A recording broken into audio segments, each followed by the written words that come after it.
আগের দিনের কারণগুলো মনে আছে সব? থাকারই কথা, কেন থাকবে না। ব্যাকগ্রাউন্ডগুলো বোঝানো হয়ে গেছিল, যে ব্যাকগ্রাউন্ডগুলো কীভাবে আন্দোলনগুলোর সূত্রপাত হলো না হলো এগুলো বোঝানো হয়ে গেছে, ওগুলো তার যাচ্ছি না। এবার আমরা ডিরেক্ট আন্দোলনে ঢুকছি, যে আন্দোলনগুলো কি ছিল। দেখ, সিপাহী বিদ্রোহ আসছে, অনেকগুলো আন্দোলন হয়েছে এই সময়, ছোট ছোট বিভিন্ন আন্দোলন হয়েছে, প্রত্যেকটাকে আমরা ধরে ধরে পড়বো। তো প্রথম যে আন্দোলনটার কথা আমরা এখানে পড়বো সেটা হচ্ছে সিপাহী বিদ্রোহ। এবার সিপাহী বিদ্রোহের কারণ কি ছিল স্যার আগের দিন বুঝে নিয়েছি। সিপাহী বিদ্রোহের যেটা কি বলবো কমন যেটা গ্রাউন্ড সেটা বোঝা হয়ে গেছে, শুধুমাত্র ওই আগুনে ঘি ঢালার যে কাজটা সেটা শুধু পড়িনি, সেটা আজকে বলে দিচ্ছি সিপাহী বিদ্রোহের কারণ। বাদ বাকি যেগুলো কারণ ছিল ওগুলো বলা হয়ে গেছে, অর্থনৈতিক কারণ কি ছিল, রাজনৈতিক কারণ কি ছিল, তারপর ইকোনমিক্যাল কারণ কি ছিল, এগুলো প্রত্যেকটা আমাদের আগের দিন বোঝানো হয়ে গেছে। এবার দেখো এতগুলো তো কারণ ছিল, এবার শেষ ফিনিশিংয়ে আগুনে ঘি ঢালার কাজ করলো কি জিনিস হচ্ছে, ওই সময় একটা কথা চারিদিকে একটা কথা রটেছিল, কি কথা, যে যে কার্তুজটা এনফিল্ড রাইফেলে যে কার্তুজটা ইউজ করা হয় সেটাতে শুয়োর এবং গরুর চর্বি লাগানো হয়। এবার শুয়োর আর গরুর চর্বি লাগানোর জন্য ভারতবর্ষের মেজর যে পপুলেশন ছিল হিন্দু ছিল, সেকেন্ড পপুলেশন মুসলিম ছিল। এবার দুজনেরই সমস্যা, কারণ যদি শুয়োরের চর্বি লাগানো থাকে মুসলিমদের সমস্যা, গরুর চর্বি লাগানো থাকলে হিন্দুদের সমস্যা। এবার দুজনই বলছে না আমরা তো কার্তুজ ইউজ করবো না, কারণ ওই কার্তুজ তখন দাঁত দিয়ে ছিঁড়তে হতো। তখন এখনকার মতো কিন্তু এত সুন্দর সুন্দর গুলি তখন পাওয়া যেত না, স্টেনলেস স্টিলের তৈরি, জং লাগবে না। তখন কিন্তু যে গুলিগুলো হতো ওর উপরে একটা প্রলেপ দেওয়া থাকতো যাতে করে জং ফং না লাগে।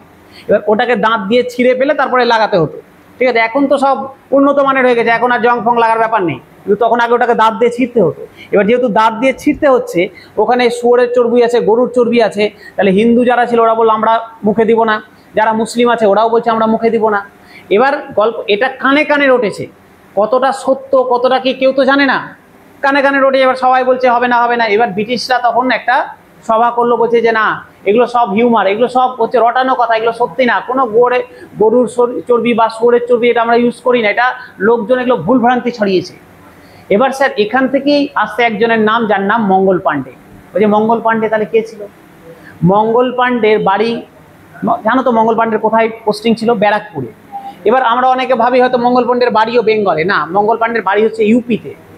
তিনি ইউপির বাসিন্দা, পোস্টিং ছিল ওনার হচ্ছে ব্যারাকপুরে। এবার মঙ্গল পাণ্ডেকে ওখানকার যারা আঞ্চলিক লোকজন খুব মানত। এবার লোকজন গিয়ে মঙ্গল পাণ্ডেকে গিয়ে বললো যে আপনাকে আমরা বিশ্বাস করি, আপনি বলেন অরিজিনাল সত্যি খবরটা কি, যে এখানে কি অরিজিনালি কি গরু আর শুয়োরের চর্বি ইউজ করা হয়। মঙ্গল পাণ্ডে বলছে দাঁড়া আমি তো জানি না, আমার দুটো সিনিয়র অফিসার আছে আমার বন্ধু, আমি ওর কাছ থেকে জেনে এসে আপনাকে জানাবো। ভালো কথা। এবার চলে গেল মঙ্গল পাণ্ডে, ওর দুটো বন্ধু ছিল, একজনের নাম বাঘ আর একজনের নাম হুক, পুরো নাম আলাদা আছে, বাঘ আর হুক। এরা দুজনের কাছে গেল, মঙ্গল পাণ্ডের এই সিনিয়র, ওরই বন্ধু ছিল। মঙ্গল পাণ্ডেকে জিজ্ঞাসা করলো যে এরকম ব্যাপারে যেগুলো কথা রটেছে এটা কি সত্যি? ওরা দুজনে ব্রিটিশ ছিল, ওরা বলছে না না এগুলো সব মিথ্যা কথা, আপনি একদম নিশ্চিন্তে থাকুন। বলছে দেখো আমাকে তুমি যদি বলো আর পরে সত্যি হলে আমাকে কিন্তু সমাজ থেকে জাতি থেকে বের করে দিবে। বলছে না না এগুলো সব মিথ্যা কথা, এগুলো কোনো সত্যি নাই। তখন মঙ্গল পাণ্ডেও যেহেতু ওর বন্ধু বলেছে যে এগুলো সত্যি না, মঙ্গল পাণ্ডে এসে গ্রামবাসী সবাইকে বলে দিয়েছে, যে আরও যারা সৈনিক ছিল বলেছে না না এগুলো সব মিথ্যা কথা, লোকজন এমনি রটিয়েছে, কোনো গরু শুয়োরের চর্বি হয় না। এবার যেহেতু মঙ্গল পাণ্ডে বলে দিল সবাই বিশ্বাস করলো যে না এগুলো মিথ্যা কথাই। ভালো কথা। এবার মঙ্গল পাণ্ডে ওই ব্যারাকপুরে 34 নম্বর ব্যাটালিয়ানে মঙ্গল পাণ্ডের পোস্টিং। এই ব্যাটালিয়ানেই মঙ্গল পাণ্ডে একদিন কোনো একটা কাজ করতে করতে করতে করতে ফ্যাক্টরিটাতে ঢুকে পড়েছে, যে ফ্যাক্টরিতে কার্তুজগুলো বানানো হতো। ঢুকে দেখছে মাথায় হাত, বড় বড় কড়াইগুলোতে বড় বড় কড়াইয়ে উনানে জাল দিচ্ছে এবং প্রচুর এরকম চর্বি পড়ে আছে গরু আর শুয়োরের। এবার তো মঙ্গল পাণ্ডে বুঝে গেল যে না এটা কোনো মিথ্যা কথা না, আমাকেই মিথ্যা বলা হয়েছে, যেটা রটেছে এটা সত্যি কথাই। এবার এতদিন ধরে ওর কথা বিশ্বাস করে, বন্ধুর কথা বিশ্বাস করে এরা গিয়ে ইউজ করছিল, দাঁতে দিচ্ছিল, মুখে দিচ্ছিল। এবার মঙ্গল পাণ্ডে রাগে বাইরে ওখান থেকে বেরালো, বেরিয়ে প্যারেড চলছিল, প্যারেডে ওই যে দুই বন্ধু ছিল, ঠিক আছে, প্যারেডে গিয়ে ওই বাঘ এবং ভুককে গিয়ে শ্যুট করে হত্যা করলো, গুলি করে দিল। এবার যে গুলিটা করা হলো তার জন্য তাকে ফাঁসির সাজা দেওয়া হলো, মঙ্গল পাণ্ডের ফাঁসি হলো, এবং এখান থেকে শুরু হলো মহাবিদ্রোহের সূচনা। ঠিক আছে, তাহলে গল্প হচ্ছে তোমাকে পরীক্ষায় এবার আস্তে আস্তে করে মহাবিদ্রোহের দিকে এগায়। দেখতে পাচ্ছ মঙ্গল পাণ্ডের গল্প, মঙ্গল পাণ্ডে। আচ্ছা, এখানে দেখো সুন্দর করে একটা পদ্ম আর একটা রুটির ছবি দিয়েছি। স্যার কি দরকার ছিল পদ্ম রুটি মুটি, কোথায় যুদ্ধে কোথায় পদ্ম কোথায় রুটি চলে আসলো? হ্যাঁ আসলো, পরীক্ষার কোশ্চেন। ছোট ছোট কোশ্চেন এগুলো আমরা অ্যাভয়েড করে যাই, কিন্তু পরীক্ষায় দিয়েছে। যখন এমসিকিউ সলভ করাবো দেখতে পাবে যে এমসিকিউ এগুলো এসছে। বলছে কি স্যার? বলছে এই যে মহাবিদ্রোহ হয়েছিল 1857 সাল, এর সিম্বল কি ছিল? যুদ্ধের সিম্বল কি ছিল? লোটাস এন্ড চাপাতি। চাপাতি চাপাতি হচ্ছে রুটি, ঠিক আছে? এই চাপাতি আর লোটাস পদ্ম ছিল এই যুদ্ধের সিম্বল। পরীক্ষার কোশ্চেন কিন্তু লোটাস এবং চাপাতি এটা এই যুদ্ধের সিম্বল ছিল, সিপাহী বিদ্রোহের সিম্বল ছিল, ঠিক আছে? অনেকে জানি না আমরা। তো যাই হোক, 29শে মার্চ 1857 সালে ব্যারাকপুরে এই যুদ্ধের সূচনা হয়, ঠিক আছে? 29শে মার্চ ব্যারাকপুর, বোঝা গেল? এখানে এই যুদ্ধের সূচনা হলো। তোমাকে এখান থেকে কোশ্চেন কি কি দিবে? মঙ্গল পাণ্ডে, এ তোমার হচ্ছে গিয়ে দিবে মঙ্গল পাণ্ডে কত নাম্বার ব্যাটালিয়ান? 34, 34 নাম্বার ব্যাটালিয়ানের নেতৃত্ব দিয়েছিল। 34 নাম্বার ব্যাটালিয়ানের সদস্য ছিল, মাথায় রাখবে। যদি না থাকে ওখানে লিখা, এখানে লিখা আছে, ওখানে না থাকলে লিখে রাখবে। আর একটা কথা স্যার, এই যে পিপিটি ভার্সনটা দিচ্ছি গ্রুপে, বারবার বলছো, দিয়ে দিচ্ছি, এটা কিন্তু ম্যাটেরিয়াল নিয়ে নিবে। কারণ এটা দেওয়াটা আমাদেরও ঠিক না, দিয়ে দিচ্ছি তাই, কিন্তু যেহেতু এখন প্রথম আছো দিয়ে দিচ্ছি, কিন্তু তাড়াতাড়ি যত তাড়াতাড়ি পারো ম্যাটেরিয়ালটা নিয়ে নিবে। তো গল্প শোনো, তাহলে এখান থেকে ধীরে ধীরে একটা যেইটুকুটা বললাম এইটুকুটার উপরে কি কি কোশ্চেন হতে পারে। প্রথম কোশ্চেন এর আমি বললাম সিম্বল কি দিবে, লোটাস আর চাপাটি ছিল সিম্বল, হয়ে গেল সিম্বলের গল্প। দ্বিতীয় হচ্ছে এই যুদ্ধের সূচনা কবে হয়? 29শে মার্চ 1857 সাল। কোথায় হয়েছিল?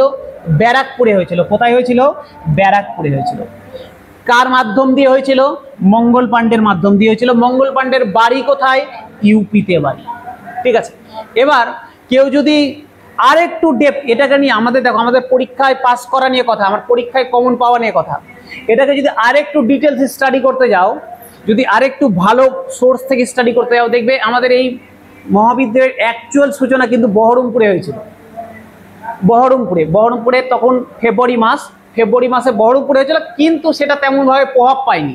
ওই জন্য আমরা বহরমপুরের ইতিহাস পড়ি না। যদি কেউ স্পেকট্রামের বইটা পড়ো, দেখবে ওখানে সুন্দর করে বহরমপুরের একটু ঘটনা দেওয়া আছে, কিন্তু যেহেতু ওটা প্রকাশ পায়নি, সেটা তেমনভাবে প্রভাব পায়নি, ওই জন্য ওটা নিয়ে আমরা মাথা ব্যথাও নয়, প্রশ্নও আসে না, তো ওটাকে বাদ দিলাম। তাহলে আমাকে যদি বলে এখানকার সূচনা আমরা আর বহরমপুর করবো না, আমরা ব্যারাকপুরই করবো, ঠিক আছে? তাহলে কোথায় হয়েছিল যুদ্ধের সূচনা? ব্যারাকপুরে হয়েছিল, ব্যারাকপুরে, ঠিক আছে? বোঝা গেল? আচ্ছা, এবার এই সূচনা নিয়ে আর একটা কোশ্চেন পরীক্ষায় দিবে। কি কোশ্চেন পরীক্ষায় দিবে? পরীক্ষায় দিবে এই যুদ্ধ কোথায় ব্যাপক আকার ধারণ করেছিল। দেখো, সূচনা হয়েছিল ব্যারাকপুরে, কিন্তু ব্যাপক আকার নিয়েছিল মিরুটে। স্যার তাহলে ব্যাপক আকার কি জিনিস? বলছে ব্যারাকপুরে কি যুদ্ধটা ছড়ায়নি? বলছে ছড়িয়েছিল, কিন্তু তেমনভাবে ব্যারাকপুরেও এটা প্রকাশ পায়নি। ব্যারাকপুরের ঘটনা এইটুকুটাই, মঙ্গল পাণ্ডের ফাঁসি হলো, মঙ্গল পাণ্ডা দুজনকে হত্যা করলো, মঙ্গল পাণ্ডাকে গ্রেপ্তার করলো, একটা আন্দোলনের সৃষ্টি হলো, ফাঁসি হলো, জিনিসটা এইটুকুটাই। কিন্তু এই যুদ্ধের বিশাল আকার, যে এই যুদ্ধটার বিশাল আকার কোথায় নিয়েছিল? মিরুটে গিয়ে। এবার একটু ধীরে ধীরে মিরুটের ঘটনার দিকে ঢুকি, ঠিক আছে? কি হলো? 24শে এপ্রিল, যদিও তারিখটা ইম্পর্টেন্ট না তোমার পরীক্ষার জন্য, এপ্রিল মাসের 24 তারিখ মিরুটে 90 জন সেনা, 90 জন, একটা ব্যাটালিয়নের 90 জন মানে ফোর্স ছিল, যারা বলল যে না, যেটা ব্যারাকপুরে হয়েছে, যেটা মঙ্গল পাণ্ডে বলেছে ওটা ঠিকই কথা, আমরা ইউজ করব না, ঠিক আছে? যারা মুসলিম হিন্দু সবাই, কারণ মুসলিমরা বলছে আমাদের ধর্ম নষ্ট হচ্ছে, হিন্দুরা বলছে আমাদের ধর্ম নষ্ট হচ্ছে, আমরা কেউ ইউজ করব না।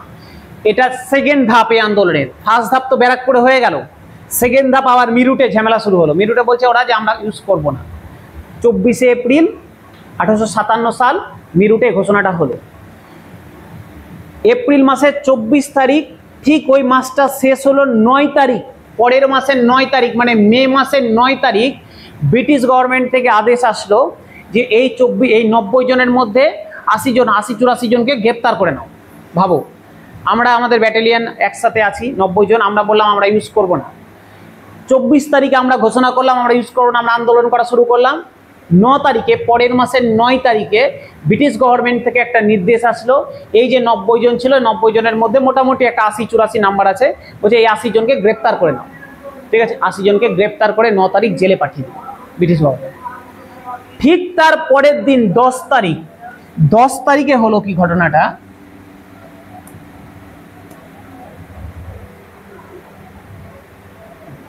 দেখো 24 এপ্রিল কি হলো, ওরা বললো যে আমরা ইউজ করব না। 9 তারিখ 9th of May, 9 তারিখে এখানে 90 জন আন্দোলন করলো। এই 90 জনের মধ্যে প্রায় 80 জনকে গ্রেপ্তার করে নিল 9 তারিখ।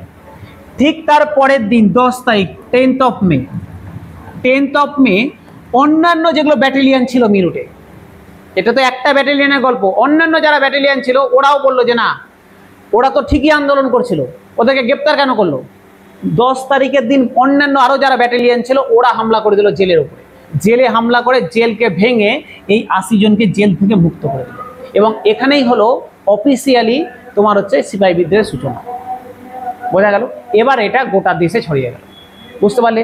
তাহলে মিরুটে যে মানে এই যে আন্দোলনটার ব্যাপক আকার নিয়েছিল সেটা কত তারিখ? 10th of May মিরুটে এই আন্দোলনের সূচনা হলো। ঠিক আছে, বোঝা গেল? আচ্ছা, সূচনা তো হয়ে গেল। এবার গল্প, এত বড় একটা আন্দোলন দেশের যত, দেখো এটা এই আন্দোলনটা, এই যদিও আন্দোলনটা সাকসেস হয়নি, কিন্তু এই আন্দোলনটার অনেক গুরুত্ব আছে ভারতের ইতিহাসে।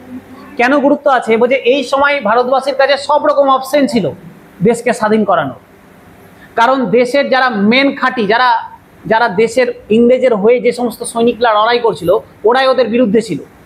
ইংরেজ যে ভারতবর্ষে যে ইস্ট ইন্ডিয়া কোম্পানি ভারতে যে শাসন করছে, এই ইস্ট ইন্ডিয়া কোম্পানির মধ্যে যেগুলো সৈন্য আছে বেশিরভাগ তো ভারতীয়ই। এবার ওরাই বিদ্রোহ করেছে। এটা একটা মানে উপযুক্ত লিডার যদি থাকতো ওই সময়, গান্ধীজির মতো যদি লিডার থাকতো ওই সময়, তাহলে কিন্তু এটা একটা ভালো সময় ছিল, দেশকে স্বাধীন ওই সময় হয়ে যেত। কিন্তু আমরা একটু পরে যখন আন্দোলনটা পড়া হয়ে যাবে আমরা বুঝতে পারবো যে কেন আন্দোলনটা সাকসেস হয়নি। ঠিক আছে, কারণ আছে, অনেকগুলো কারণ আছে। তো যাই হোক, তো এই যে আন্দোলনটা গোটা দেশে ছড়ালো, এবার আন্দোলনটাকে তো লিড করতে হবে। এমনি এমনি তার আন্দোলন হবে না, লিডার ছাড়া কিন্তু আন্দোলন হয় না। লিডার ছাড়া আন্দোলন যত তাড়াতাড়ি উঠে তত তাড়াতাড়ি দমেও যায়। ঠিক আছে, দেখবে এই যে আমাদের বিভিন্ন ছাত্র আন্দোলন হচ্ছে, অমুক হচ্ছে, ধুমুক হচ্ছে, রাস্তাঘাট অবরোধ করে নিচ্ছে, এগুলো দিনে দিনে হচ্ছে, দিনে দিনে ডুবে যাচ্ছে। তার কারণ আছে, এগুলো তো লিডার নাই। যখনই কোনো আন্দোলনের লিডার থাকবে দেখবে আন্দোলনটা দীর্ঘমেয়াদী হয়ে পরিকল্পনা মাফিক হবে। যখন কৃষক আন্দোলন হচ্ছিল দেখবে লিডার ছিল, পাঞ্জাবের বড় বড় যারা কৃষক তারা লেট করছিল, ওরা জানে আন্দোলন কিভাবে চালাতে হয়। দেখবে দিল্লিতে এই যে এসএসসি নিয়ে যে আন্দোলন হচ্ছে, দেখবে লিড করছে। এমন না যে ছাত্ররা গিয়ে শুধু আন্দোলন করছে, যারা ভালো ভালো যারা টিচার রয়েছে, যাদের নাম রয়েছে, ওরা কিন্তু লিড করছে, বিভিন্নভাবে কোর্ট থেকে পারমিশন নিচ্ছে, বিভিন্ন রকমভাবে লিড করছে, বলে আন্দোলনটা চলছে। আর না হলে যদি শুধু স্টুডেন্ট থাকতো, করে স্টুডেন্টরা যাচ্ছে মাটিতে ধাক্কাধাক্কি করলো, পুলিশ এসে লাঠিচার্জ করলো, আন্দোলন ওই দিন বিকালবেলা শেষ। তাহলে যে কোনো আন্দোলনকে লিড করতে হবে। এবার এরা বললো তাহলে লিড তো করবো। এবার একটা মিটিং, স্বাভাবিকভাবে মিটিং বসবে, সবাই বলছে তাহলে ঠিক আছে কি করা যায়। নানা সাহেব আসলো, ঝাঁসি রানী লক্ষ্মীবাই আসলো, যাদের পিছনে আগুন লেগেছে, ঠিক আছে, তারা এসছে। ঝাঁসি রানী লক্ষ্মীবাই এসছে, তোমার হচ্ছে নানা সাহেব এসছে। কারণ সবাই তো ভুক্তভোগী ইংরেজদের বিরুদ্ধে, সবাই ইংরেজদের কাছে ভুক্তভোগী, সবাই নিজের নিজের সমস্যা নিয়ে এসছে। ঠিক আছে, আন্দোলন কিভাবে চালানো যায়, কাকে কাকে আরও দলে নামা যায় যাতে করে আন্দোলন বড় হয়। সবাই মিলে বললো এক কাজ করা যাক। বলছে কি কাজ করা যাক? বলছে চলো হচ্ছে গিয়ে মোগল সম্রাটের কাছে। সবাই মিলে বললো চলো মোগল সম্রাটের কাছে। বলো তো এই সময় মোগল সম্রাট কে ছিল? দ্বিতীয় বাহাদুর শাহ ছিল মোগল সম্রাট। ঠিক আছে, দ্বিতীয় বাহাদুর শাহের কাছে চলে গেল সবাই মোগল সম্রাটের কাছে। এবার স্যার মোগল সম্রাট কি এতটাই শক্তিশালী ছিল 1857 সালে যে ওর কাছে গিয়ে খুব একটা লাভ পেত না? কিন্তু ব্যাপারটা বোঝার চেষ্টা করো। দ্বিতীয় বাহাদুর শাহ 1857 সালে একদম বিছনা সজ্জা, মানে ও এত বয়স হয়ে গেছে যে ওর বিছনা থেকে ওঠারও ক্ষমতা নেই। এইরকম একটা লিডারকে নিয়ে তো আর আন্দোলনে মানে মাঠে যুদ্ধ করা যাবে না। কিন্তু সবাই মিলে ওর কাছে গেল, কারণ অফিসিয়ালি ও এখন গোটা দেশের রাজা। এবার রাজা গোটা দেশের লিডার যখন সঙ্গে আছে, এটা একটা কি করবে, এটা একটা কি বলবো, বিদ্রোহকে যুদ্ধের আকার দিবে। দেখো ওয়ার আর মিউটিনির মধ্যে পার্থক্য আছে। মিউটিনি হচ্ছে বিদ্রোহ। আমি এই যেগুলো দেখবো এর পরে প্রত্যেকটা যেগুলো দেখবো এগুলো সব মিউটিনি ছিল, বিদ্রোহ ছিল, যুদ্ধ না। কিন্তু আমরা এই যে আন্দোলন হচ্ছে, যে আমাদের ছাত্র আন্দোলন হচ্ছে, এগুলো আন্দোলন, যুদ্ধ না। যুদ্ধ কখন হবে? এই আন্দোলনকে যুদ্ধ নিয়ে যেতে গেলে একটা বড় পরিবর্তন লাগবে, একটা বড় কেউ আসবে যে আন্দোলনটাকে লিড করে যুদ্ধের দিকে নিয়ে যাবে। বুঝতে পারলে? তো এরা বললো যে আমরা এক কাজ করি, আমরা চলে যাই দ্বিতীয় বাহাদুর শাহের কাছে। দ্বিতীয় বাহাদুর শাহ যদি আমাদের সাথে যোগদান করে, আমার ওর সাহায্য লাগবে না, কিন্তু ওর নামটা যথেষ্ট। ধরো না আমি চাইনার সাথে লড়াই করতে যাই, ঠিক আছে, ভারতের প্রধানমন্ত্রী বলছে না লড়াই পড়ে বা পাকিস্তানের সাথে লড়াই হবে, বলছে না পাকিস্তানের সাথে আমরা লড়াই করবো না, কিন্তু সেনারা নিজেরাই লড়াই করছে। সেনারা যদি নিজেরাই লড়াই করে, ধরো না প্রধানমন্ত্রী সাপোর্ট করছে না, দেখবে লড়াইটা বেশি দিন স্থায়ী হবে না। কারণ সেনারা লড়াই করবে, সেনারাই যুদ্ধ করবে, ওরাই মারবে, সবই ঠিক আছে, কিন্তু এর পিছন দিকে বিভিন্ন কূটনীতিক বিভিন্ন রকমভাবে সাহায্য নেওয়ার এগুলো ব্যাপার থাকে, যেটা দেশের যারা ডিপ্লোম্যাট তারা সামলাবে। তো যারা বড় বড় নেতা, যারা দেশের মেন যে প্রধানমন্ত্রী, যার মুখ দেখে জনসাধারণ যুদ্ধের দিকে ইমোশন হবে, যে যুদ্ধের দিকে ইমোশন দিবে, যুদ্ধের দিকে সাপোর্ট করবে, যদি প্রধানমন্ত্রী নিজেই বলে যে আমি যুদ্ধকে সাপোর্ট করি না, এদিকে সেনারা লড়াই করছে, এদিকে মমতা ব্যানার্জি সিভিক নিয়ে লড়াই করছে গিয়ে পাকিস্তানের সাথে, তাহলে থোড়াই না লোকজন লড়াই করবে। ব্যাপারটা বুঝতে পারলে? এটা হচ্ছে গল্প। তার নামটা যথেষ্ট, তো তার নাম, তার সাপোর্টটা লাগবে, এটা হচ্ছে গল্প। তো দ্বিতীয় বাহাদুর শাহের সঙ্গে সেমই হলো। এরাও জানতো দ্বিতীয় বাহাদুর শাহ লড়াই করতে পারবে না, আমরাই লড়াই করব, কিন্তু ওর নাম থাকলে জনগণ আমাদেরকে সাপোর্ট করবে, এই জন্য দ্বিতীয় বাহাদুর শাহের কাছে গেল। এই দ্বিতীয় বাহাদুর শাহ যখন এই যুদ্ধে বললো, জয়েন করলো, তখনই কিন্তু এই যুদ্ধটা মিউটিনি থেকে ওয়ারের রূপ নিল, আন্দোলন থেকে যুদ্ধের রূপ নিল। বোঝা গেল? বোঝা গেল? তাহলে সবাই মিলে মিটিংয়ে বসে, যে দ্বিতীয় বাহাদুর শাহ, এটা দ্বিতীয় বাহাদুর শাহের কাছে গেছে, ও তো বিছনাসজ্জা, ও বলছে আমি কি যুদ্ধ করবো, যে আপনাকে যুদ্ধ করতে হবে না, আপনি শুধু আমাদেরকে মানে আমাদের সাথে থাকুন, বাদ বাকি আমরা সামলে নেব। ঠিক আছে, বললো ঠিক আছে, অসুবিধা নেই। এখানে বসে বসে ঠিক করা হলো আমাদের যুদ্ধের সিম্বল কি হবে। বললো ঠিক আছে, পদ্ম, এবং যেহেতু মানুষজন না খেতে পাচ্ছে না, সেই জন্য রুটিকে সঙ্গে রাখো, আর এটা আমাদের রুটির আন্দোলন, মানে পেটের জন্য আন্দোলন। ঠিক আছে, রুটির আন্দোলন মানে আমি রুটি নিবো ইংরেজের কাছে, এরকম ব্যাপার না, আমরা রুটি দিয়ে বোঝাতে চাইছি আমার পেটের জন্য, নিজের ক্ষুধার জন্য এটা একটা আন্দোলন। ঠিক আছে, তো এই সিম্বল ঠিক করা হলো, এইভাবে আন্দোলনটার সূচনা হলো। এবার এখান থেকে মেন যে জায়গা থেকে কোশ্চেনগুলো আসবে, সেটা হচ্ছে বিভিন্ন জায়গাতে কে কে আন্দোলনটাকে লিড করছে। ঠিক, এত বড় গোটা ভারতবর্ষে একটা লিডার হলে তো হবে না, বিভিন্ন জায়গাতে দায়িত্ব দেওয়া থাকবে। মালদা থেকে একজনকে দায়িত্ব দিল, তুমি মালদাটাকে সামলাবে, আরেকজনকে কলকাতা দায়িত্ব দিল, মুর্শিদাবাদে দায়িত্ব দিল, এরকম ভাবে আন্দোলনটাকে কে কোথা থেকে লিড করছে, এটা কিন্তু পরীক্ষার জন্য খুব ইম্পর্টেন্ট। দেখি,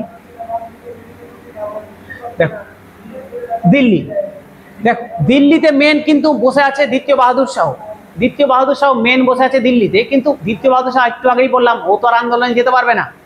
তাহলে যে দিল্লির হয়ে লিড করছে তার নাম বকত খান। বকত খান, ঠিক আছে, বকত খান।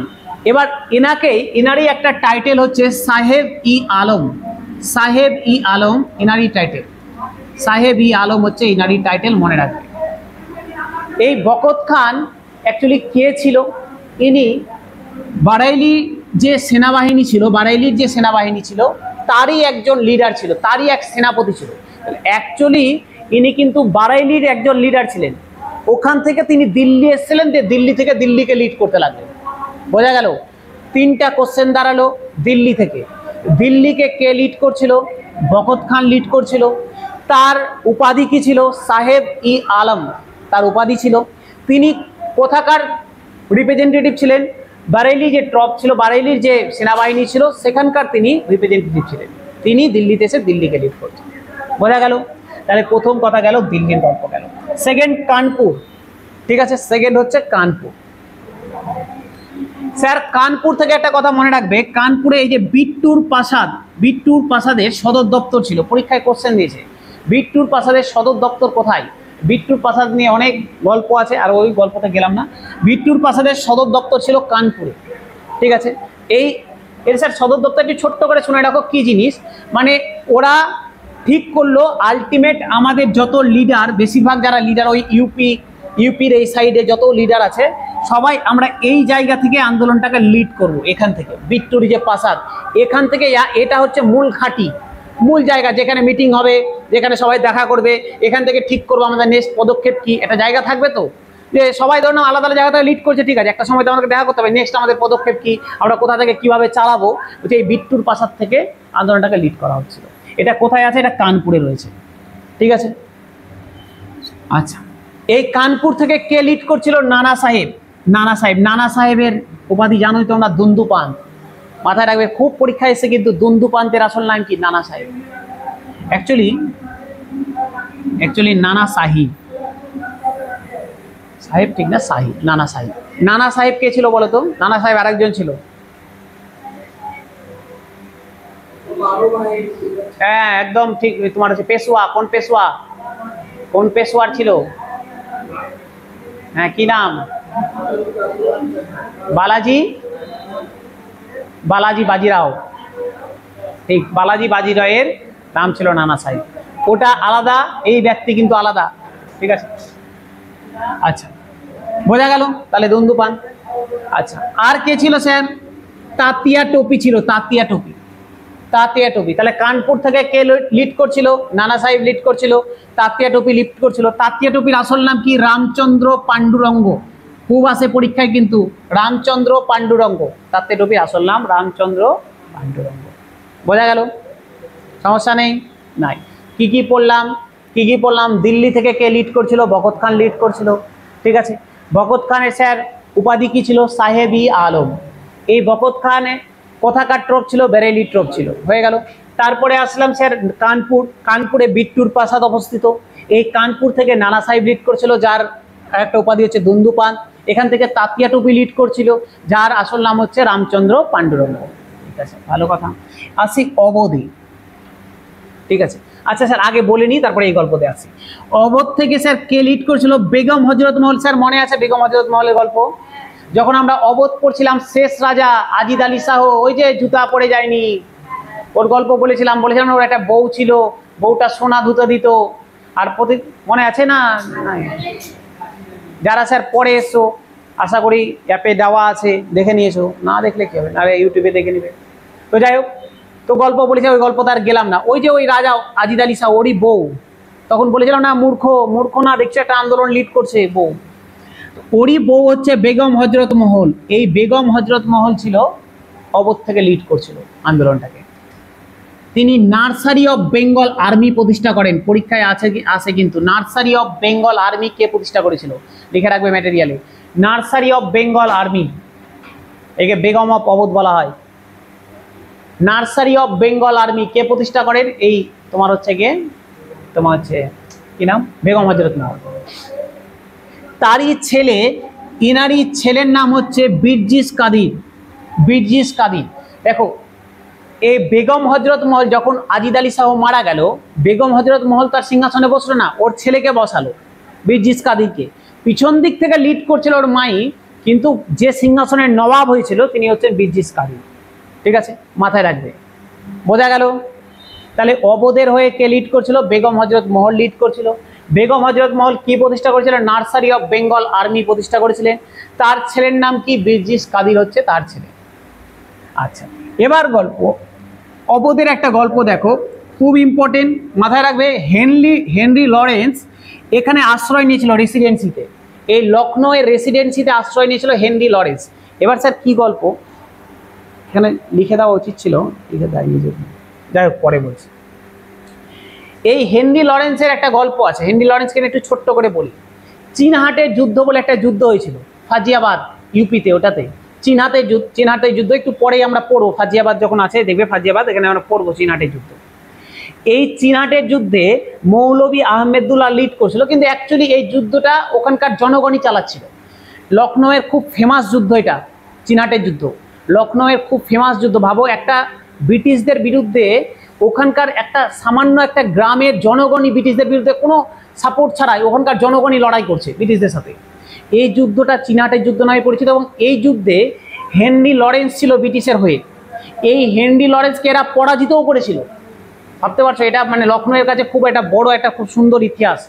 এখনো তুমি লখনৌ যদি যাও, এই যে তোমার হচ্ছে এই যে রেসিডেন্সি, এটা এখনো ওদের ঐতিহাসিক স্থান। এখানে এখনো ওরা বর্ণনা, ওরা ছেলেপেলেকে দেখায় যে এখানে আমাদের পূর্বপুরুষরা কোনো সাপোর্ট ছাড়াই যুদ্ধ করে হেনরি লরেন্সকে পরাজিত করেছে।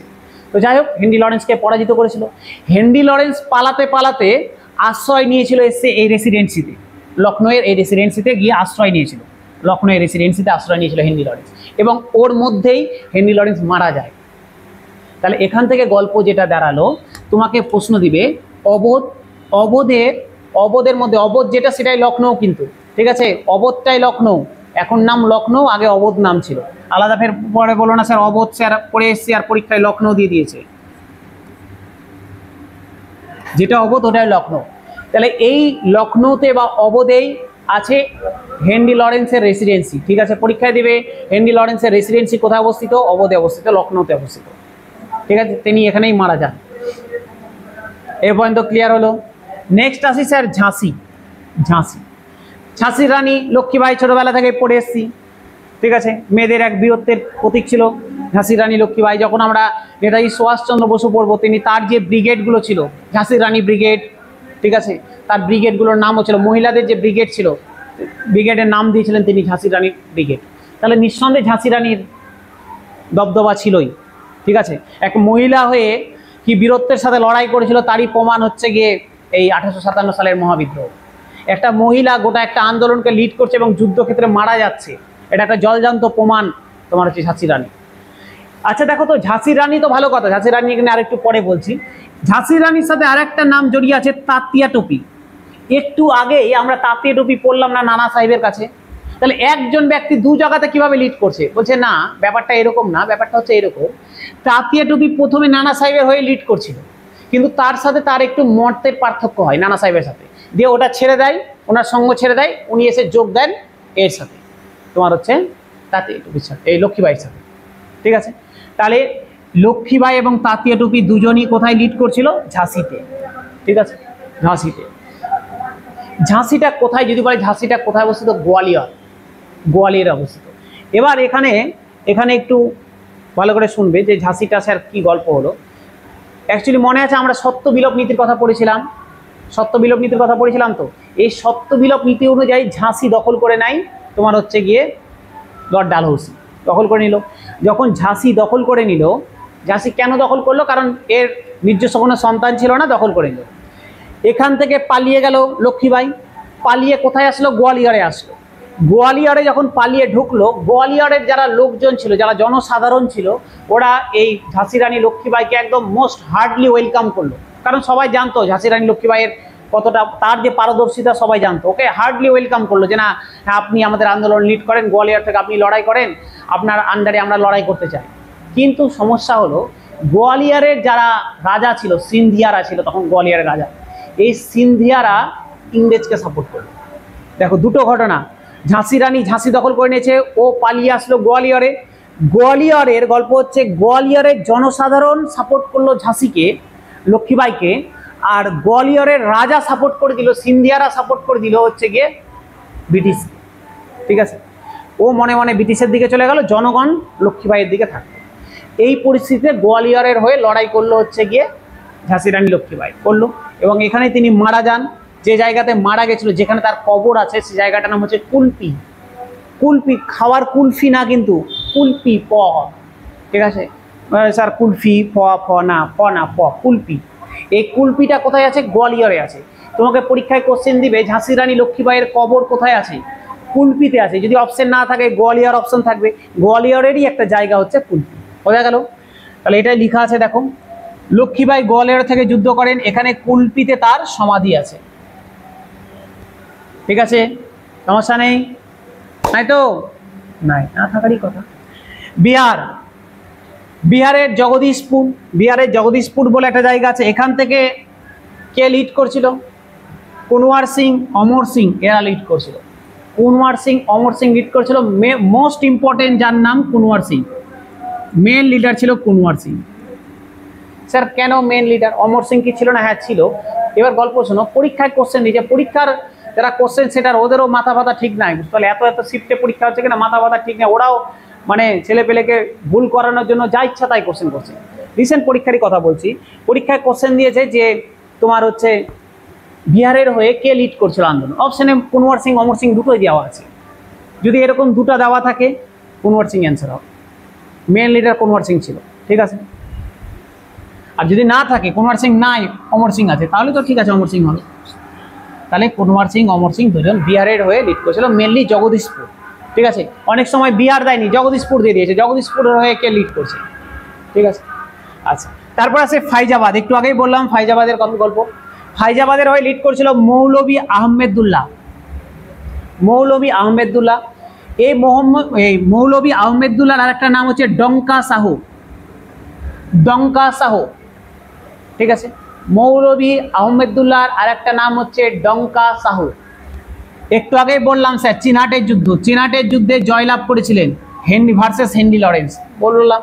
ঠিক আছে, আচ্ছা এখান থেকে আরেকটা কথা মাথায় রাখবে, তো লিখে রাখবে, এই যে নানা সাহেব ছিল, নানা সাহেবের অ্যাডভাইজার ছিল, এর অ্যাডভাইজার ছিল হচ্ছে কি যেন নাম লোকটার, মৌলভী আহমেদুল্লাহ, আজিমুল্লাহ খান, আজিমুল্লাহ খান, আজিমুল্লাহ খান ছিল এর অ্যাডভাইজার। নানা সাহেবের উপদেষ্টা, উপদেষ্টা একবার পরীক্ষায় এসেছিল যে এর উপদেষ্টা কে ছিল, আজিমুল্লাহ খান ছিল উপদেষ্টা নানা সাহেবের। ঠিক আছে, ম্যাটেরিয়ালটা এই কারণে লিখতে বলছে, এই যে ধরে নাও তোমাকে এক্সট্রা জিনিসগুলো যেগুলো লিখছো এগুলো ফাঁকায় থেকে যাবে, পরে আর কখনো টুকা হবে না, পরে ভাববে স্যার পরে নিব, পরে টুকেন বার টুকাই হবে না। এমনও যে হাই কস্টলি দাম 1000 টাকা 500 টাকা তা না, একদম যেটা জেরক্সের দাম 3 টাকা পার পেজ, সেই 3 টাকা পার পেজ, আর 15 টাকাও বাইন্ডিং করতে নাই, ওইটাই খরচ।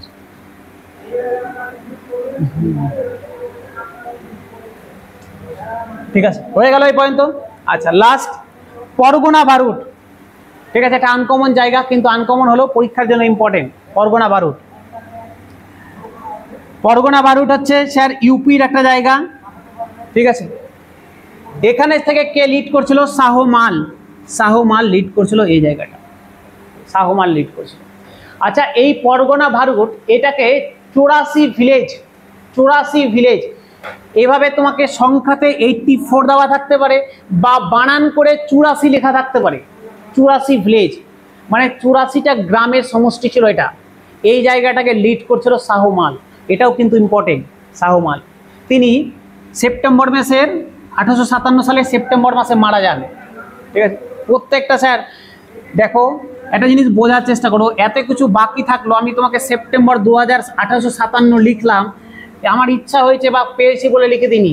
বারবার বলছি যেটুকুটা লেখা আছে ওইটুকুটা কোথাও না কোথাও প্রশ্নতে এসছে বলে আমার এখানে কালেকশন করে লেখা আছে। তো একদম এইভাবেই প্রশ্ন এসছে, দেখতে পাবে যে তোমার হচ্ছে শাহমাল, শাহমাল মারা গেছে কত সাল, যে অপশনে যাওয়া আছে সেপ্টেম্বর 1857, অক্টোবর 1857, নভেম্বর 1857, এইভাবেই অপশন আছে।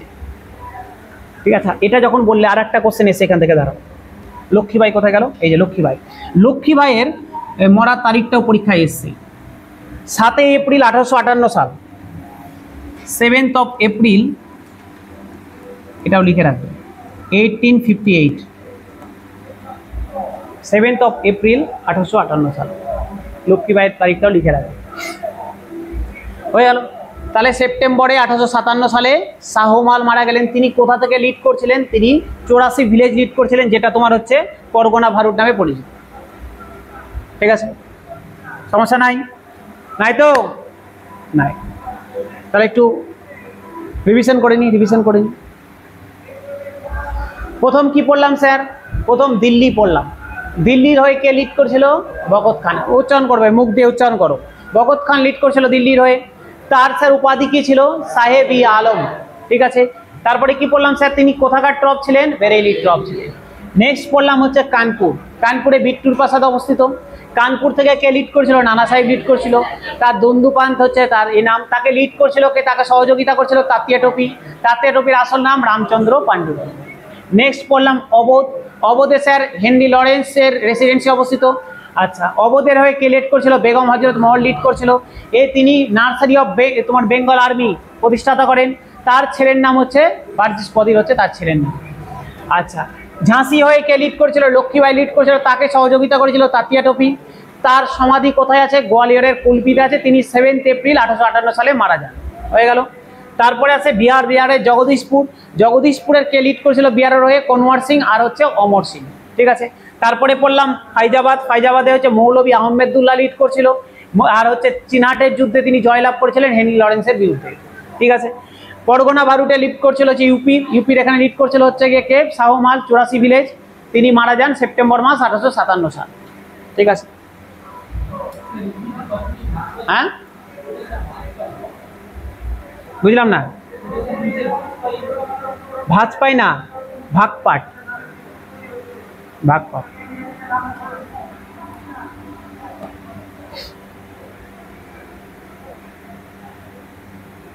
এবার হচ্ছে কোথায় কে এই আন্দোলনটাকে দমন করলো, ঠিক আছে, কোথায়, এরা তো আন্দোলন চলছিল এগুলো জায়গাতে, দমন কোথায় কে করলো, কোথায় কে সাপ্রেস করলো আন্দোলন।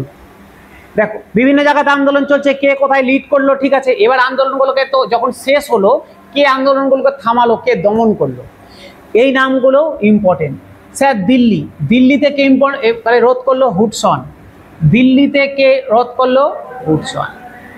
কানপুর, কানপুর বা লখনৌ, কানপুর লখনৌ দুটোতেই একই সেম, এটা বা হবে না, মানে এটা অবলিক হবে, কানপুর লখনৌ দুটো জায়গাতেই করেছিল ক্যাম্পবেল এবং হ্যাভলক। প্রথমে ক্যাম্পবেল গেছিল কানপুরে, ওই যে একটু আগে আমরা কানপুরের গল্প পড়লাম না, ওই যে তোমার চিনহাটের যুদ্ধ হয়েছিল, এই স্যার এখানে প্রথমে ক্যাম্পবেল গেছিল, ক্যাম্পবেল মারা গেছিল, ক্যাম্পবেল যখন পরাজিত হলো মারা গেল, তারপরে হ্যাভলক গেল, হ্যাভলক গিয়ে যুদ্ধটাকে থামিয়ে দিল। তাহলে কানপুর আর অবধে, কানপুর আর হচ্ছে লখনৌতে কে লিড করেছিল, অবধে তোমার কে সাপ্রেস করলো, ক্যাম্পবেল আর হ্যাভলক, বিশেষ করে হ্যাভলকের নামটা বেশি ইম্পর্টেন্ট, কারণ এ প্রথমে মারা গেছিল, পরে করে এ গিয়ে থামালো, ঠিক আছে। আচ্ছা ঝাঁসি, ঝাঁসিতে হচ্ছে কে, হুগো রোজ, হুগো রোজ। অন্যগুলো যদি ভুলেও যাও, ভালো করে শোনো, অন্যগুলো যদি ভুলেও যাও, যদি মনে না থাকে, কিন্তু এটা ভুলবে না, কিন্তু একদম রক্ত দিয়ে টিপ দিয়ে দাও, হুগো রোজের নাম ভুলবে না। পরীক্ষায় যদি এগুলো নাও মনে থাকে, এটা মনে রাখলেও পাস করে যাবে, কারণ পরীক্ষায় 100 বারের মধ্যে 99 বার এটাই দিয়েছে, হুগো রোজের নাম। যে ঝাঁসিতে আন্দোলনকে কে দমিয়েছিল, হুগো রোজ, রোজ ROS, গোলাপ, হুগো রোজ, ঠিক আছে। নেক্সট আসি, কে আন্দোলন নিয়ে কি বললো,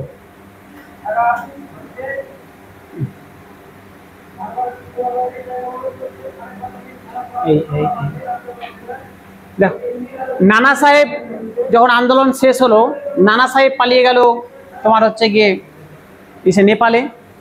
আরেকজনের নাম মনে রাখবে, VD সাভারকারের নাম, VD সাভারকারের নাম মনে রাখবে। VD সাভারকার এই আন্দোলনকে প্রথম স্বাধীনতার যুদ্ধ বলে ঘোষণা করেছিলেন, প্রথম স্বাধীনতার আন্দোলন বলে ঘোষণা করেছিলেন VD সাভারকার। যখনই পরীক্ষাতে, ভালো করে শোনো, যখনই পরীক্ষাতে স্বাধীনতা রিলেটেড কোনো কথা বলবে, যে স্বাধীনতার আন্দোলন প্রথম কে বলেছিল, স্বাধীনতার বিদ্রোহ কে বলেছিল, স্বাধীনতা রিলেটেড যাই বলবে সব অ্যান্সার VD সাভারকার,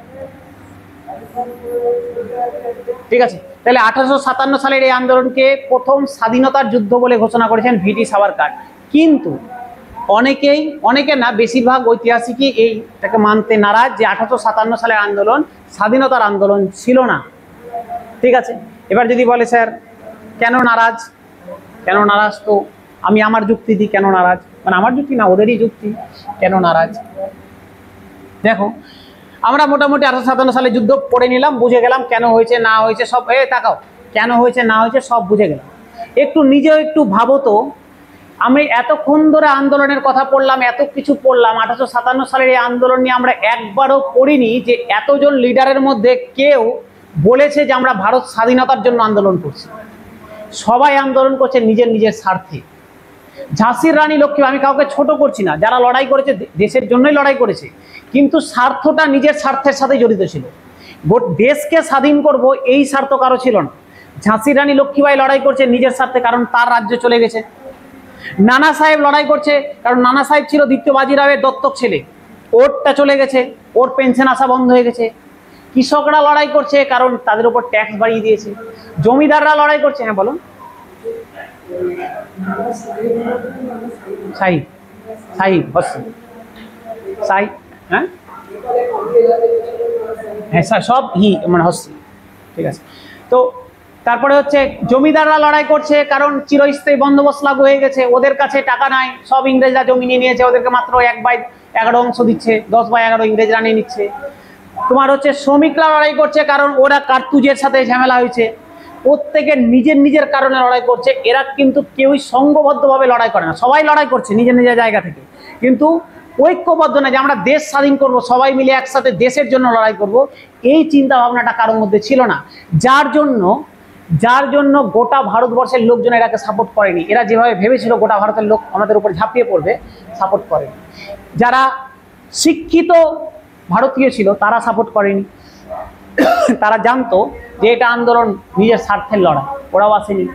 যারা আপার মিডিল ক্লাস ছিল, আপার মিডিল ক্লাস, ওরাও আন্দোলনে আসেনি।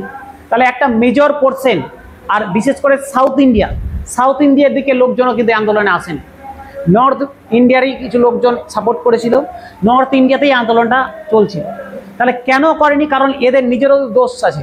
এরা কিন্তু সবার স্বার্থে আন্দোলনটা করেনি, সবাই নিজের স্বার্থ হয়ে গেলে আমি বেঁচে, আমাকে যদি বলে তোমার ঝাঁসি আমি ফিরিয়ে দিচ্ছি, ঠিক আছে আমারটা দিয়ে দাও, আমি সাইড কেটে গেলাম, আমার আর লাগবে না। এই ছিল মোটিভ, যার জন্য আন্দোলনটা বেশি দিন টেকসই হয়নি, বেশি দিন টিকতেও পারে। বোঝা গেল? তো এই পড়লাম আমরা 1857 সালের আন্দোলন।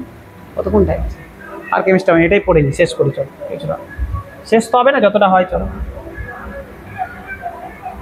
এবার এটা নিয়ে যদি কারো কোনো জানার কিছু থাকে, বলার কিছু থাকে বলতে পারো।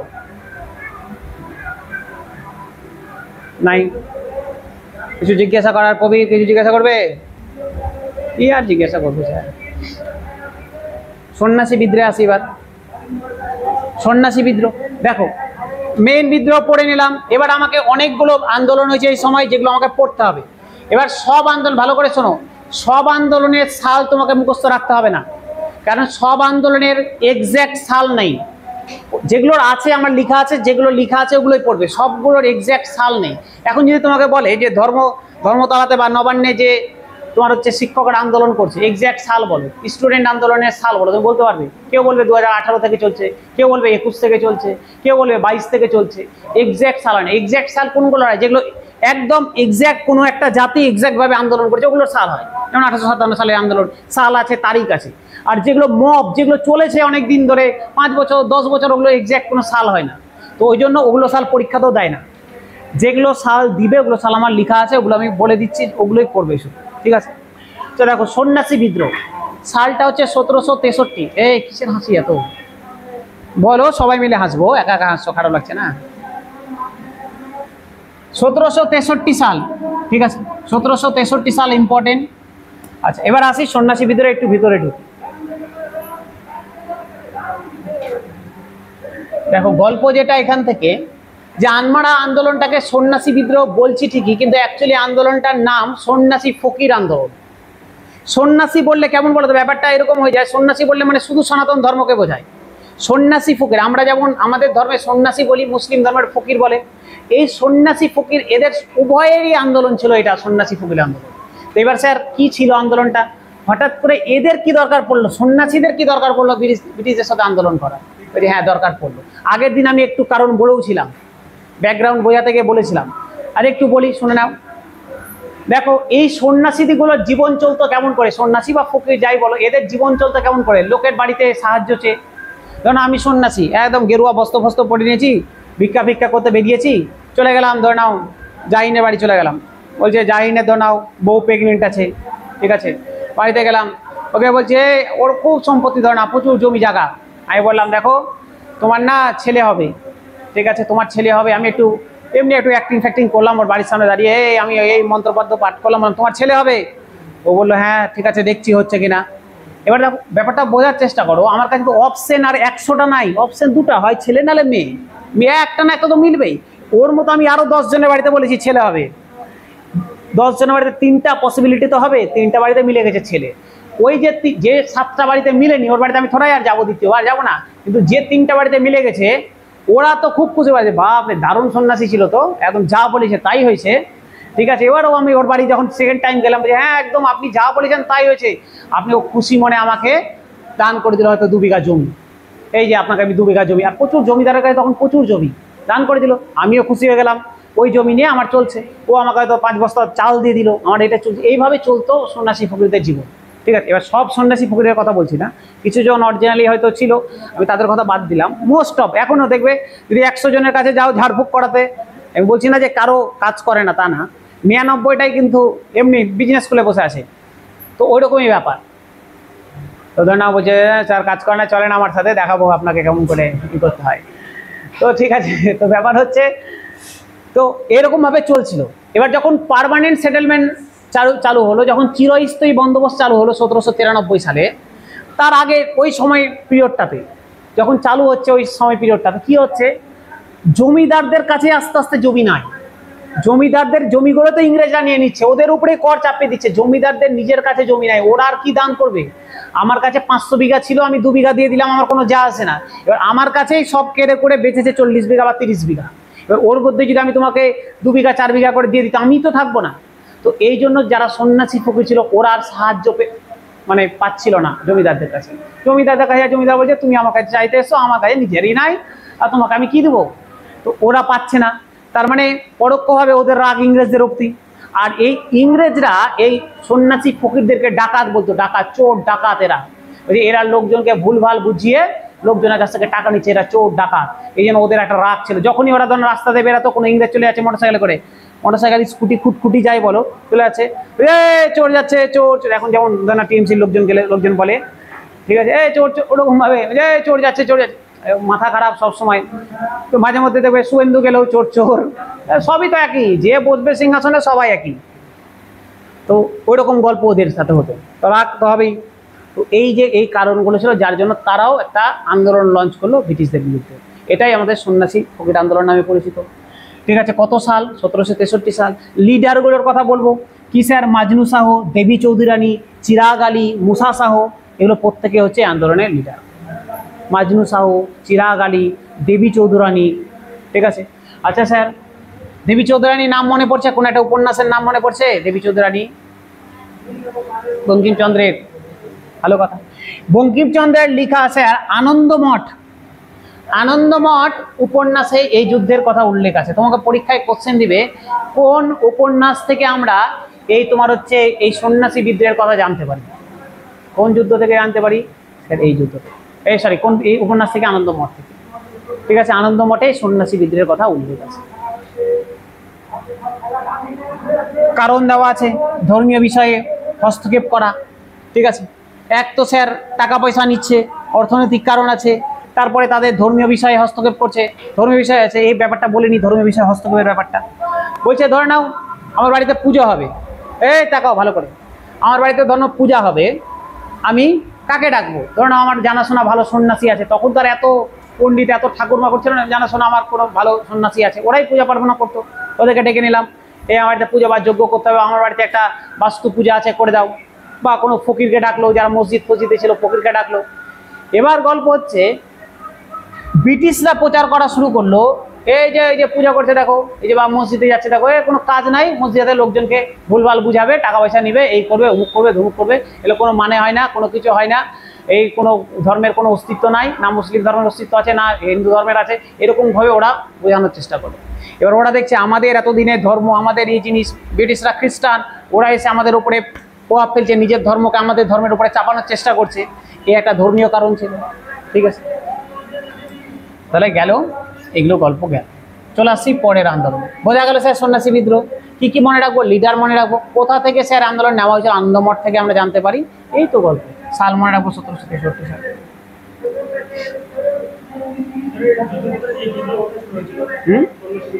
সন্ন্যাসী বিদ্রোহ মেনলি হচ্ছে ইউপি বিহারের এই জায়গাটাতে শুরু হয়েছিল, তারপর আস্তে আস্তে ছড়িয়ে পড়েছে বিভিন্ন জায়গাতে।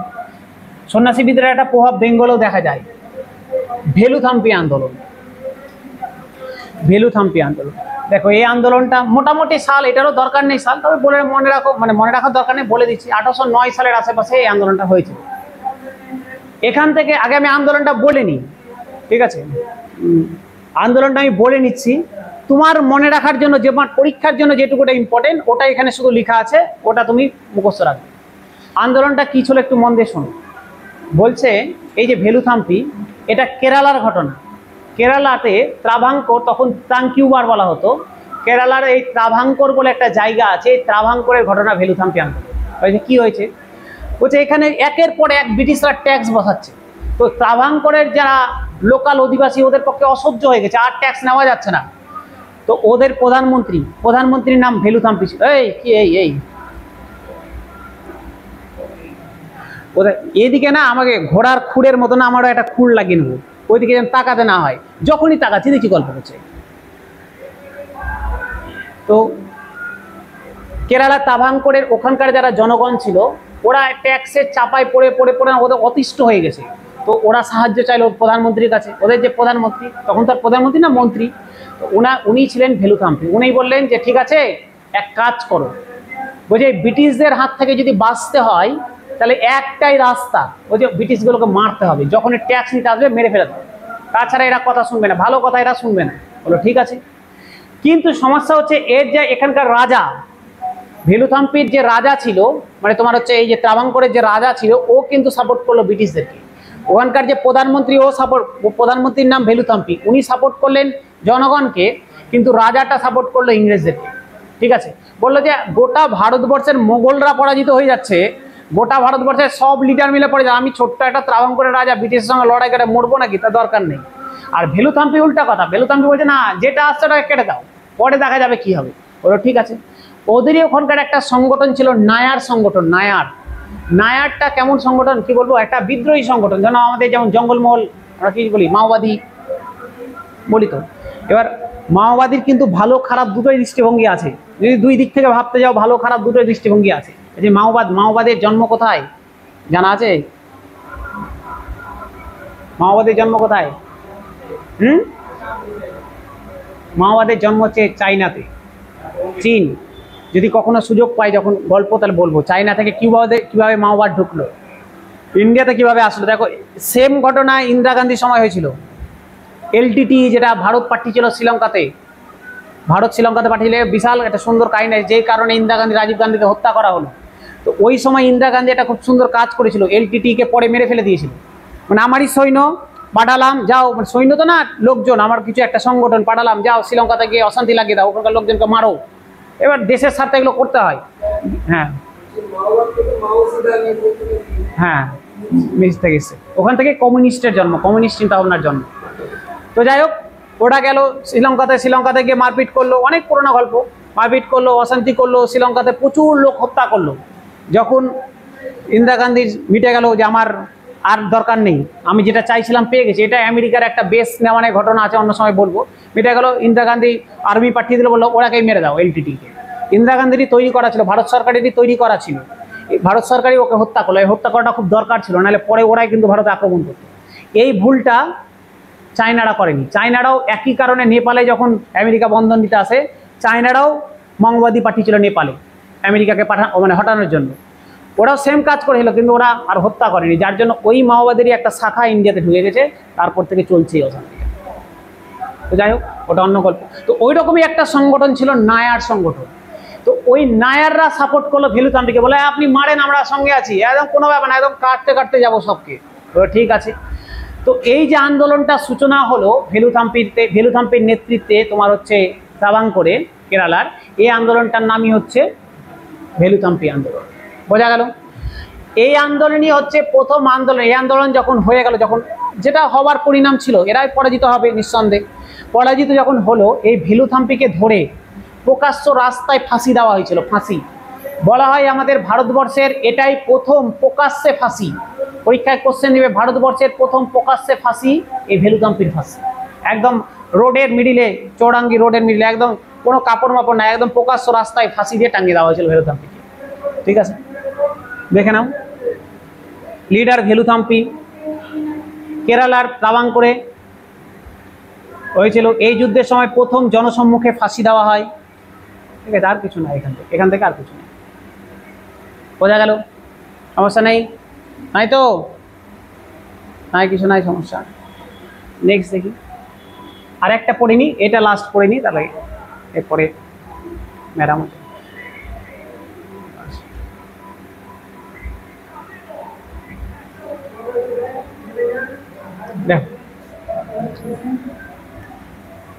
নেক্সট আন্দোলন আছে ওয়াহাবি আন্দোলন।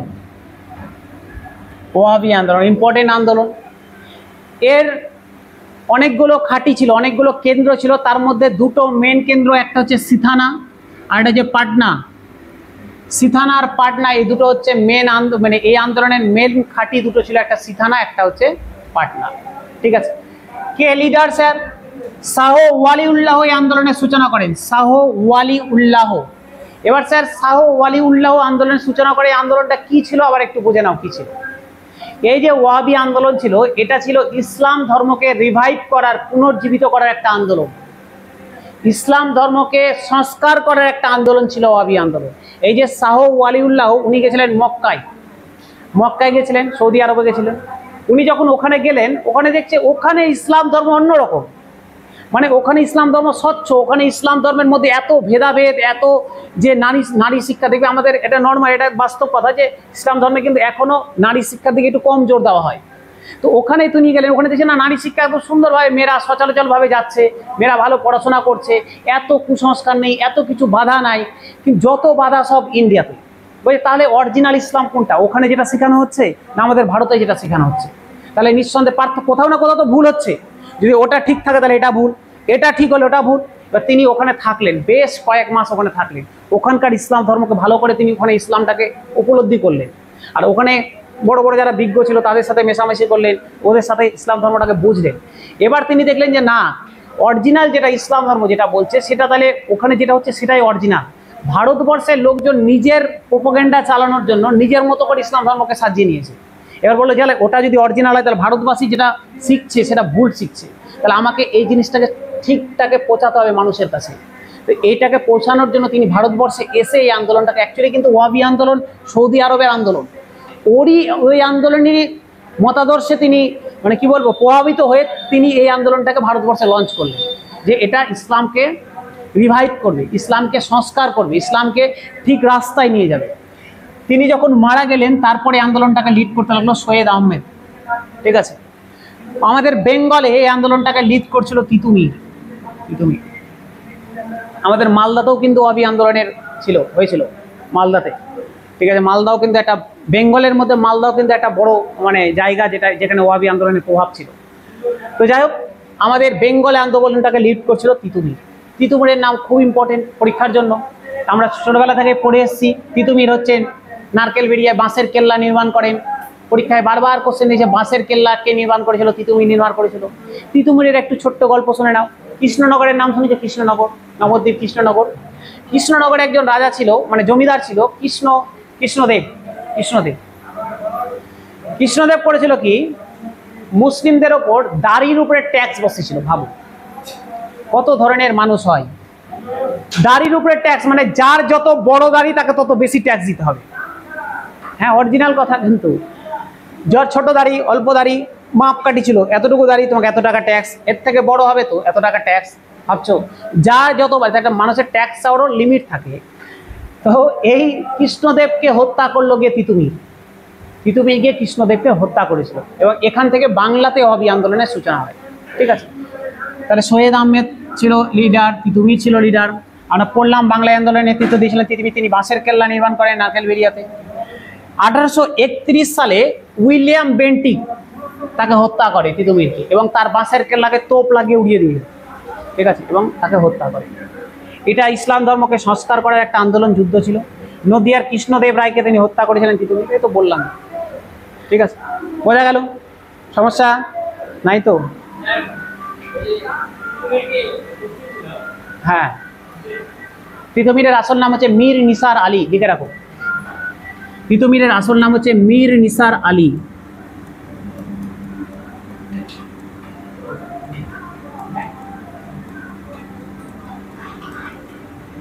মীর নিসার আলী।